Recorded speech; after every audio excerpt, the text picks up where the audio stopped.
اگر حضرت عمر فرات کے کنارے کتا مرنے کا رسپانسبل ہے تو یزید ابن معاویہ کے دور کے اندر یہی واقعہ ہوا ہے نا، حسین ابن علی کی شہادت، تو وہ کوئی ذمہ دار نہیں ہے اسی فرات کے کنارے؟ تو ایک طرف تو آپ سب کو یہ کہانی کرواتے ہیں کہ جی وہ سیدنا عمر نے فرمایا تھا کہ دریائے فرات کے کنارے اگر کتا بھی پیاسا مر جائے تو میں جواب دے ہوں، یہ کہانی کروائی ہوئی ہے۔ دریائے فرات کے کنارے کتا مر جائے، اور آپ کو پتا ہے دریائے فرات کے کنارے سیدنا حسین بھی شہید ہوئے۔ دریائے فرات کے کنارے حسین ابن علی 70 سے زیادہ اپنے ساتھیوں کے ساتھ مظلومانہ شہید کر دیے جائیں۔ اگلا سوال ہے، اسی محرم الحرام 1441 ہجری میں بریلوی مکتبہ فکر کے مفتی اعظم پاکستان کی ایک ویڈیو منظر عام پر آئی ہے جس میں انہوں نے واضح طور پر کہا ہے کہ یزید ابن معاویہ کا نہ تو قاتل حسین ہونا ثابت ہے اور نہ ہی قتل حسین علیہ السلام پہ راضی ہونے کا ثبوت ملتا ہے۔ اگر ایسا ہی ہے تو پھر محرم الحرام میں فضائل یزید بیان کرنے والے بھی درست ہیں۔ علی بھائی سے گزارش ہے کہ مفتی صاحب کی انجینئرنگ فرما دیں، شکریہ۔ میں نے اتنی انجینئرنگ کی ہوئی ہے، بار بار اس طرح کے سوال نہ ایڈ کیا کریں، میں نے ڈیٹیل کے ساتھ ان سارے ایشوز کو ریزالو کیا۔ پہلا تو ہمارا بنیادی اختلاف یزید کے ساتھ نہیں ہے، آل امیہ کے سسٹم کے ساتھ ہے جس کا نمائندہ یزید تھا۔ جب تک آپ سسٹم کو ڈیپ ڈگ نہیں کرتے اس وقت تک آپ کو یہ ایشو سمجھ نہیں آ سکتا۔ یہ مسئلہ کوئی ایک جنگ کا نہیں ہے، ایک پورے سسٹم کا ہے، پولیٹیکل سسٹم آف اسلام کو ڈیمیج کرنے کا، جو کہ سٹارٹ ہوا ہے سیدنا عثمان غنی رضی اللہ تعالیٰ عنہ کے دور کے اندر ان کے چند گورنروں کی اینٹی اسلامک ایکٹیویٹیز جو بخاری مسلم میں رپورٹ ہوئی ہیں۔ رپورٹ تو پہلے کی بھی ہوئی تھی، منظر عام پہ میں لے کے آیا۔ آپ کو تو یہ کہانی کرائی گئی تھی، ایک عبداللہ بن سبا تھا، 40,000 صحابہ کو ایک بندے نے اس کی مت مار دی، تو پھر تو سب سے بڑا بزرگ تو وہ ہوا کہ 40,000 صحابہ جو رسول اللہ کی تربیت یافتہ تھے ایک بندے نے ان کی مت مار دی۔ تو رسول اللہ کی تربیت کدھر گئی صلی اللہ علیہ وسلم؟ یہ بالکل کہانی تھی، صرف آل امیہ کو چھپانا تھا۔ وہ تو جب میں نے بخاری مسلم سے حدیثیں سامنے لے کے آیا ہوں کہ حضرت عثمان غنی رضی اللہ تعالیٰ کے ساتھ صحابہ کا اختلاف کیا تھا، حضرت عثمان رضی اللہ تعالیٰ عنہ کی شخصیت اس کی وجہ سے زیرو سے ملٹیپلائی نہیں ہو جائے گی۔ اگر حضرت آدم علیہ السلام سے غلطی ہوئی ہے تو حضرت آدم کو ہم نے زیرو سے ملٹیپلائی نہیں کر دیا، ان کا مقام اپنی جگہ ہے، غلطی ہے، اس کو ہائی لائٹ کرنا ہوگا، ورنہ آپ انصاف کا خون کریں گے، اور جب آپ انصاف کا خون کریں گے تو آپ پٹیں گے۔ پھر تو ایک طرف تو آپ سب کو یہ کہانی کرواتے ہیں کہ جی وہ سیدنا عمر نے فرمایا تھا کہ دریائے فرات کے کنارے اگر کتا بھی پیاسا مر جائے تو میں جواب دے ہوں، یہ کہانی کروائی ہوئی ہے۔ دریائے فرات کے کنارے کتا مر جائے، اور آپ کو پتا ہے دریائے فرات کے کنارے سیدنا حسین بھی شہید ہوئے۔ دریائے فرات کے کنارے حسین ابن علی 70 سے زیادہ اپنے ساتھیوں کے ساتھ مظلومانہ شہید کر دیے جائیں۔ نبی علیہ السلام کی اولاد اور آپ کی وفات کو صرف 50 سال گزرے، اور وہ شخص جو جنتی نوجوانوں کا سردار ہے، جامعہ ترمذی میں حدیث ہے صحیح سند کے ساتھ، اور آپ کے یہ ٹاپک ڈسکس نہ ہو، ڈسکس تو ہونا ہے۔ اب آپ دیکھیں جو وقت گزرتا جا رہا ہے یہ زیادہ ڈسکس ہو رہا ہے، اس پہ آپ مٹی نہیں ڈال سکتے۔ تو اگر حضرت عمر فرات کے کنارے کتا مرنے کا رسپانسبل ہے تو یزید ابن معاویہ کے دور کے اندر یہی واقعہ ہوا ہے نا، حسین ابن علی کی شہادت، تو وہ کوئی ذمہ دار نہیں ہے اسی فرات کے کنارے؟ یہ یزید کی جتنی نیگیٹو چیزیں ہیں نا، یہ ساری اس سے بڑی فارم میں پہلے سے موجود تھی۔ میں نے وہ بخاری مسلم سے احادیث نمبرنگ کے ساتھ ڈسپلے کی ہے۔ اوریہ مقبول جان حضرت معاویہ، یہ بھی آپ لکھ رہے ہیں تو حضرت معاویہ کے بارے میں آپ کو پتہ چل جائے گا۔ ایک وہ عقیدہ ہے جو بابوں کا ہے اور ایک وہ ہے جو کتابوں کا ہے، اور کتابیں بھی نہ سمجھیے گا وہ بزرگ شریف کی لکھی بخاری مسلم۔ اب آپ کی بریک آگے رفع الجدین پہ لگ گئی ہے بخاری مسلم میں، ہم کہہ رہے ہیں نہیں، رفع الجدین بھی مانیں گے اور آل امیہ کی بدماشیوں کو بھی ہم کنڈیم کریں گے بخاری مسلم کی روشنی میں کہ جی حضرت معاویہ رضی اللہ تعالیٰ عنہ اگر ممبروں پر سب و شتم کروائیں تو جائز حضرت علی پہ، اور رافضی کروائیں تو حرام۔ میں تو یہ نہیں کر سکتا، میں کیا کروں؟ میرے سامنے تو بخاری مسلم کی حدیث ہے کہ میری بیٹی فاطمہ بھی چوری کرے گی، اس کے بھی ہاتھ کٹیں گے۔ یزید بینیفیشری ہے سسٹم کا۔ ان کو اگر اسلامک ہسٹری ذرا سے بھی پتا ہو، اہل سنت کی ساری تاریخ کی کتابیں اٹھا کے دیکھ لیں آپ، البدایہ والنہایہ جسے تاریخ ابن کثیر کہتے ہیں، تاریخ تبری اٹھا کے دیکھ لیں، تاریخ ابن خلدون اٹھا کے دیکھ لیں، ابن عساکر اٹھا کے دیکھ لیں، سب میں ڈیٹیلز موجود ہیں اور وہ فٹ ان بیٹھتی ہیں بخاری مسلم کی حدیث میں وہ حدیث بھی اس میں نے لکھی کہ کوفے کا گورنر تھا نعمان ابن بشیر، صحابی رسول صلی اللہ علیہ وسلم۔ جب حضرت حسین علیہ السلام کے بارے میں پتا چلا یزید کو کہ یہ آ رہے ہیں وہاں پہ اور کوفے سے یہ ایک قیام کریں گے اور دعوت حق لانچ کریں گے، سب سے پہلا اس نے ڈیسیژن کیا کہ نعمان ابن بشیر کو کوفے کے گورنری سے ہٹا دیا۔ یہیں سے اس کی 2 نمبری شروع ہو گئی ہے۔ یہ کہتے ہیں پروف دیں، پروف آپ کو پتا ہے کیا ہے؟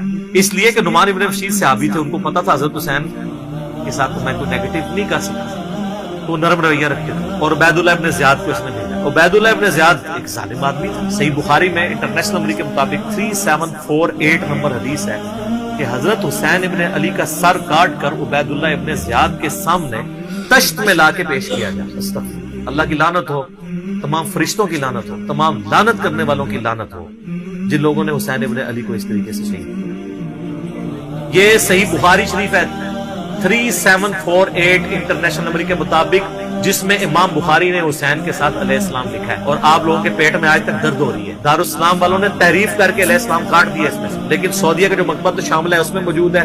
دارالکتب العلمیہ کا جو بیروت کا چھپا ہوا ہے اس میں موجود ہے.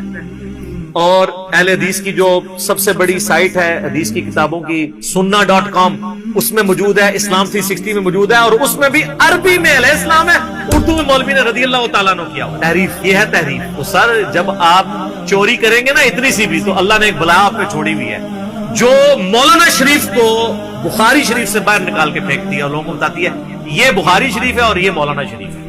حسین ابن علی کا سر کاٹ کے سامنے رکھا گیا. اس نے کچھ کلام کیا تو حضرت انس ابن مالک پاس کھڑے تھے, تڑپ اٹھے. انہوں نے کہا سب سے زیادہ رسول اللہ کے ہم شکل حسین ابن علی تھے. تو یہ لوگ, اور یہ تھا گورنر کوفہ جو لگایا اس کام کے لیے گیا تھا. وہ کہتے ہیں یزید کو پتہ نہیں چلا, اس نے خود ڈسین کیا. اچھا جی مان لیا.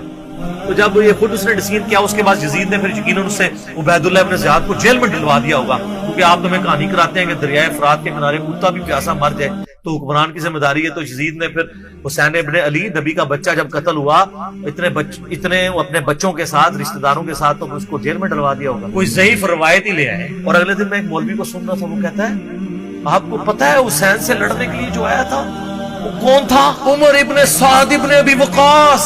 یہ اسی طریقے سے میں کہوں کہ وہ طوفان نوح کے اندر جو غرق ہو گیا, آپ کو پتا ہے کون تھا؟ وہ حضرت نوح کا بیٹا تھا. تو انو میں ہی چپیڑ مار سکتا. سعد ابن ابی وقاص کا مرتبہ زیادہ ہے حضرت نوح کا. تو آپ دھونس لگا رہے سعد ابن ابی وقاص کی ہمیں رضی اللہ تعالیٰ عنہ. وہ تو اشرم و اشرم میں سے. نوح کا بچہ اگر کافر نکلا ہے تو سعد کا بچہ اگر غلط نکلا ہے وہ کہتے ہیں وہ نبی کے ماموں تھے. وہ یار کہانیاں کرانی بند کرو. یہ اسی طریقے سے کہ وہ ترک رفع دہن پہ کہتے ہیں ابن مسعود کا مرتبہ آپ کو پتا ہے؟ او ابن مسعود کا مرتبہ پتا ہے؟ ابن مسعود سے پہلے وہ ثابت بھی ہو, پھر اگلی بار مرتبے ہوں گے. ناموں کا روگ سعد ابن ابی وقاص کو. سر آپ کو, ہمارے تو وہ لیڈر ہیں, میں نے کتنی حدیثیں پیش کی ہیں. صحیح مسلم میں حدیث ہے 6220.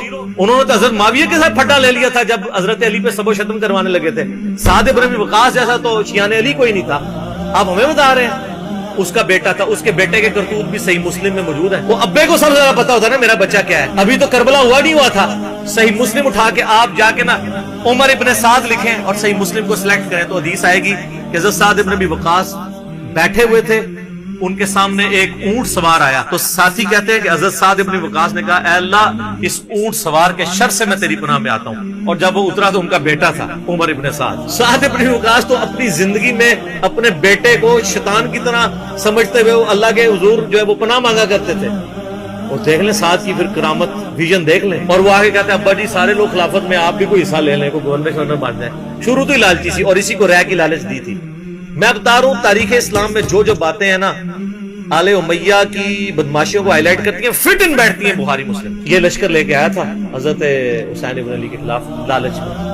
اس کا اثر کیا ہوا بات؟ تو یہ پورا پلان ہوا تھا. اور اگر کہتے ہیں نہیں یہ حادثاتی طور پہ ہو گیا تو بعد میں پھر سزا دینے کی دوسرا الٹا اس کے اوپر آپ کو پتا ہے مدینے والوں نے بیعت توڑ دی تھی یزید کی. حالانکہ وہ پہلے بھی تلوار کے زور پہ لی تھی حضرت معاویہ نے رضی اللہ تعالیٰ عنہ. ہم تو رضی اللہ عنہ ہی کہیں گے, ہماری مجبوری ہے.